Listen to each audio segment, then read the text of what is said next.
des défis en Afrique aujourd'hui, c'est l'absence de financement. Les banques ne prêtent pas, il n'y a pas de business angel, il manque sérieusement de fonds d'amorçage, notamment en Afrique francophone.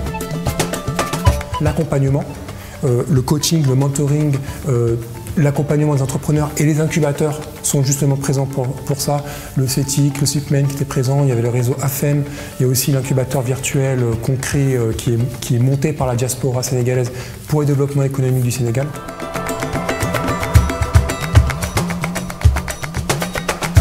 Les entrepreneurs ont du mal à se faire confiance entre eux et du coup c'est un facteur bloquant pour le partage d'expérience, pour le partage d'expertise, pour l'entraide, notamment dans le numérique où c'est très important les rencontres, de partager son expérience, d'aider aussi d'autres entrepreneurs, de partager ses échecs, ses réussites.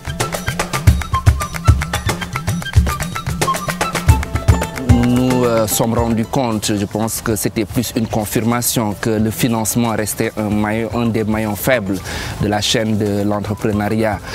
Nous avons quand même pu en quelques années soulever des fonds d'amorçage qui ont permis à quelques entreprises de se lancer. Mais une fois que ces entreprises veulent se développer, il n'existe pas réellement d'outils financiers qui puissent accompagner ces entrepreneurs-là.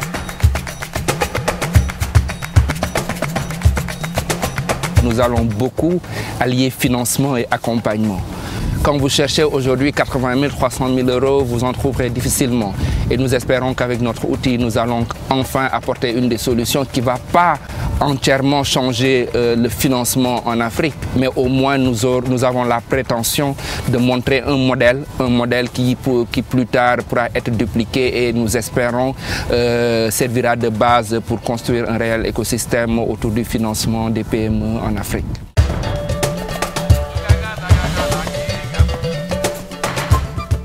Il faut être dans un esprit d'ouverture, c'est-à-dire que dans le montage institutionnel de l'incubateur, il faut associer le maximum de parties prenantes pour que ce soit représentatif véritablement du secteur économique. Il faut un secteur public, il faut un secteur privé, il faut également des universités, notamment comme Vivier, il faut également la société civile. Naturellement, on va trouver l'adhésion de tous ces acteurs-là parce qu'ils sont actionnaires de cet incubateur. Donc cet esprit d'ouverture doit primer.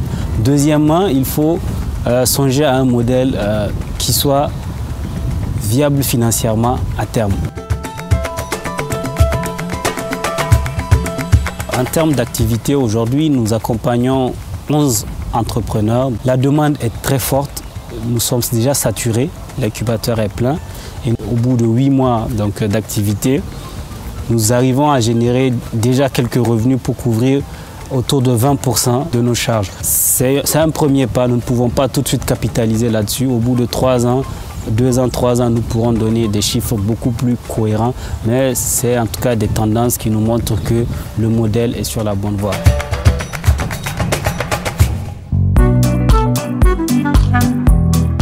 Les incubateurs, les espaces de coworking, la multiplication des hubs numériques peuvent permettre, justement en mettant à disposition des entrepreneurs des points de rencontre, en organisant des événements, des compétitions de start-up comme le Startup Weekend Techie48, peut permettre d'améliorer, de fluidifier en fait l'écosystème, d'accélérer l'écosystème.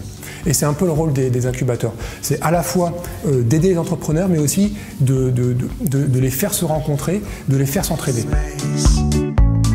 On les aide à monter cet incubateur, à le co-financer, à le co-diriger jusqu'à ce qu'il s'autonomise. Et puis ensuite, on prend une place au conseil d'administration comme beaucoup d'autres acteurs. La prédominance du secteur privé est importante parce qu'on veut que l'incubateur soit géré comme une entreprise, étant donné que son rôle, c'est d'accompagner des entreprises.